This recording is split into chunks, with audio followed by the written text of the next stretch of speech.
Welcome back to my channel. Movie के start में हम लोग देखते हैं कि 1954 का साल है। समंदर में तूफान, हवा तेज चल रही है।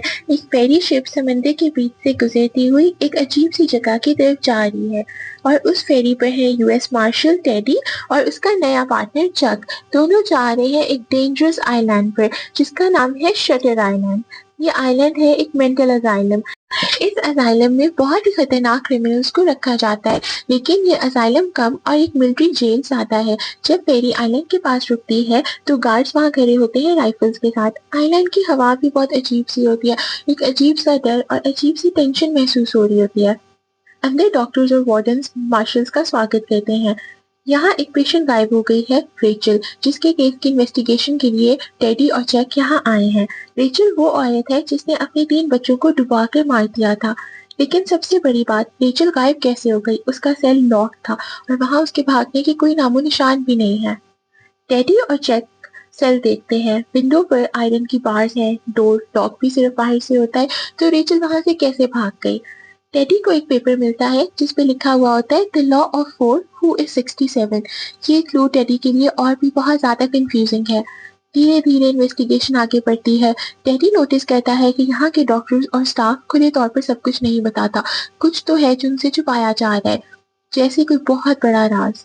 रात को टेडी को सपने आने लगते हैं। उसे सपनों में अपनी वाइफ नजर आती है जो कि आग में जल के मर गई थी। सपने में उसकी वाइफ उसे कहती है रेचल यहाँ है और जिसे तुम ढूंढ रहे हो एंड्रयू, वो भी यही है। टेडी बहुत परेशान होता है। एंड्रयू वही आदमी है जिसने उसकी बीवी की जान ली थी।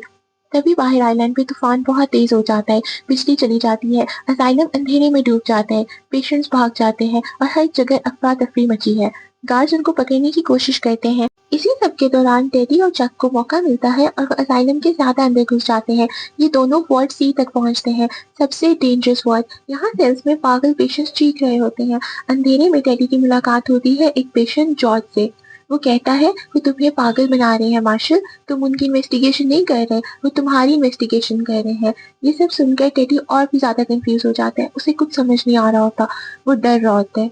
अगली सुबह टेडी अकेला एक केव में पहुंचता है जहां उसे एक औरत मिलती है जो कहती है कि वही असली रेचल है। वो कहती है डॉक्टर्स ड्रग्स देते हैं, पेशेंट्स पे यहाँ एक्सपेरिमेंट्स किए जा रहे हैं, उनकी मेमोरी खत्म करते हैं और वो वार्निंग देती है कि एक बार तुम्हें अगर इन्होंने पागल डिक्लेयर कर दिया तो तुम्हारी हर बात झूठी समझी जाएगी और तुम पे कोई यकीन नहीं करेगा।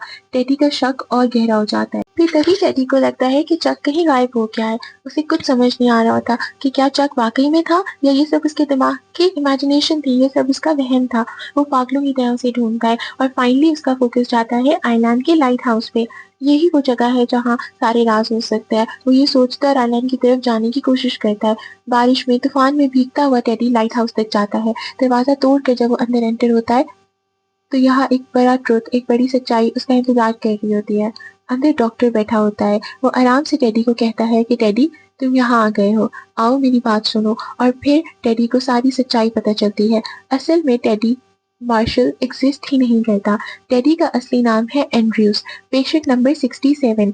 वो खुद यहाँ इस असाइलम का पेशेंट है। वो खुद एक क्रिमिनल है। वो वही आदमी है जिसको वो ढूंढ रहा था।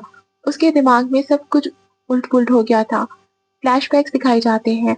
उसकी बीवी जो कि आग में नहीं मरी थी, वो डिप्रेशन की पेशेंट थी और उसने डिप्रेशन में अपने 3 बच्चों को डुबोकर मार दिया था। टेडी को जब ये पता चला था, वो ये सब कुछ बर्दाश्त नहीं कर पाया तो उसने अपनी वाइफ को शूट कर दिया था और फिर वो इस असाइलम में आ गया था। जब वो इस असाइलम में आता है तो उसका माइंड गिल्ट से बचने के लिए एक नई आइडेंटिटी बना लेता है। वो खुद को मार्शल टेडी समझना शुरू कर देता है। इसलिए वो हर वक्त एंड्रयू का नाम लेता था क्योंकि वो खुद ही एंड्रयू है। चक कौन था? चक वो उसका कोई पार्टनर नहीं है। वो इसी हॉस्पिटल का, इसी असाइलम का एक साइकेट्रिस्ट है। पूरा इन्वेस्टिगेशन एक रोल प्ले था, एक थेरेपी थी जिसमें डॉक्टर्स को उम्मीद थी कि इस रोल प्ले के जरिए एंड्रयू अपने गिल्ट का सामना कर सकेगा और उसे अपनी सच्चाई याद आ जाएगी। एंड्रयू गिर पड़ता है, उसका दिल टूट जाता है। वो पहले बहुत रेजिस्ट करता है। वो कहता है ये सब कुछ सच नहीं है, तुम ये सब झूठ बोल रहे हो, तुम मुझे यहाँ फंसाना चाहते हो। वो चिल्लाता है कि नहीं, मैं टेडी हूँ। लेकिन धीरे धीरे उसे खुद ही सब याद आना शुरू हो जाता है। डॉक्टर्स ने ये सारा रोल प्ले और ये थेरेपी इसलिए की थी क्योंकि वो एंड्रयू के दिमाग की सर्जरी नहीं करना चाहते थे। वहाँ आइलैंड पे पेशेंट्स के दिमाग की सर्जरी होती थी जिसे लोबोटमी कहते थे, जिसकी वजह से वो जिंदा तो होते थे लेकिन उन्हें उनका दिमाग काम नहीं करता था, उन्हें कुछ याद नहीं रहता था। अगले दिन जब एंड्रयू उठता है तो वो बाहर जाकर सबसे दोबारा टेडी की तरह ही मिलता है। वो अपने पार्टनर चक के पास जाता है और उससे बात करना शुरू हो जाता है। डॉक्टर्स को लगता है कि थेरेपी फेल हो गई है और एक बार फिर एंड्रयू अपने उसी इमेजिनरी कैरेक्टर में चला गया है जहाँ वो खुद को टेडी मार्शल समझता है। तभी वहाँ पे एंड्रयू डॉक्टर को खड़ा होकर एक लाइन कहता है, जिंदगी भर मॉन्स्टर बनकर जीना बेहतर है या एक अच्छे आदमी की तरह मर जाना। इस लाइन से हमें ये पता चलता है कि शायद एंड्रयू को सब कुछ याद है, लेकिन वो अगले दिन ये नाटक इसलिए करता है क्योंकि वो इस सच के साथ, इस गिल्ट के साथ जिंदा नहीं रह सकता। वो चाहता था कि उसकी सर्जरी हो जाए। जब वो ये बातें कर ही रहे होते हैं कि गार्ड्स एंड्रयू को साथ ले जाते हैं। कैमरा लाइट हाउस पे जूम करता है। समंदर की लहरों की आवाज के साथ फिल्म खत्म हो जाती है। शटर आइलैंड एक मिस्ट्री थ्रिलर मूवी है जो कि हमें एक चिलिंग एंड के साथ छोड़ जाती है। क्या वाकई में डॉक्टर सच कह रहे थे और उसका नाम एंड्रयू था, वो एक पेशेंट था, या फिर वाकई में टेडी एक मार्शल था जो इस आइलैंड पे केस की इन्वेस्टिगेशन के लिए आया था, लेकिन वो यहाँ फंस जाता है और इसका एंड बुरा होता है। अगर आपको ये वीडियो अच्छी लगी है तो please like, subscribe and share. Thank you.